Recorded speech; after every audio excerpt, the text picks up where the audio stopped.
Ang mabuting balita ng Panginoon ayon kay San Juan. Papuri sa iyo, Panginoon.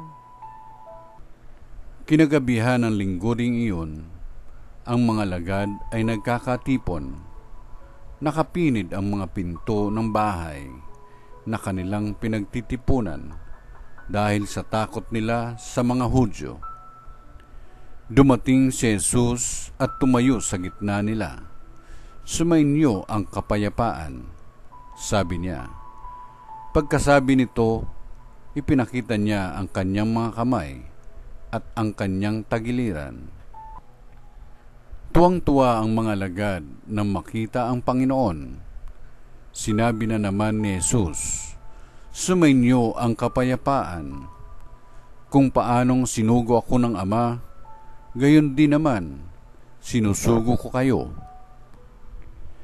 Pagkatapos, sila'y hiningahan niya at sinabi, "Tanggapin ninyo ang Espiritu Santo. Ang patawarin ninyo sa kanilang mga kasalanan ay pinatawad na nga. Ang hindi ninyo patawarin ay hindi nga pinatawad." Ngunit si Tomas na tinaguri ang kambal, isa sa 12, ay wala roon nang dumating si Jesus. Kaya't sinabi sa kanya ng ibang alagad, "Nakita namin ang Panginoon." Sumagot si Tomas, "Hindi ako maniniwala hanggat di ko nakikita ang butas ng mga pako sa kanyang mga kamay at naisusuot dito ang aking daliri, at hanggat hindi ko naipapasok ang aking kamay sa kanyang tagiliran." Makalipas ang 8 araw, muling nagkatipon sa loob ng bahay ang mga alagad. Kasama nila si Tomas. Nakapinid ang mga pinto. Ngunit pumasok si Jesus at tumayo sa gitna nila. Sinabi niya, "Sumainyo ang kapayapaan." Saka sinabi kay Tomas, "Tingnan mo ang aking mga kamay at ilapit dito ang iyong daliri. Ipasok mo ang iyong kamay sa aking tagiliran. Huwag ka nang mag-alinlangan. Maniwala ka na." Sumagot si Tomas, "Panginoon ko at Diyos ko."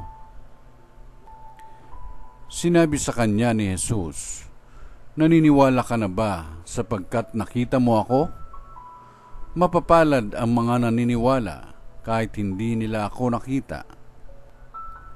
Marami pang kababalaghang ginawa si Jesus na nasaksihan ng mga alagad, ngunit hindi natatala sa aklat na ito. Ang natala rito'y sinulat upang sumampalataya kayong si Jesus ang Mesiyas, ang anak ng Diyos, at sa gayoy magkaroon kayo ng buhay sa pamamagitan niya. Ang mabuting balita ng Panginoon. Pinupuri ka namin, Panginoong Jesucristo.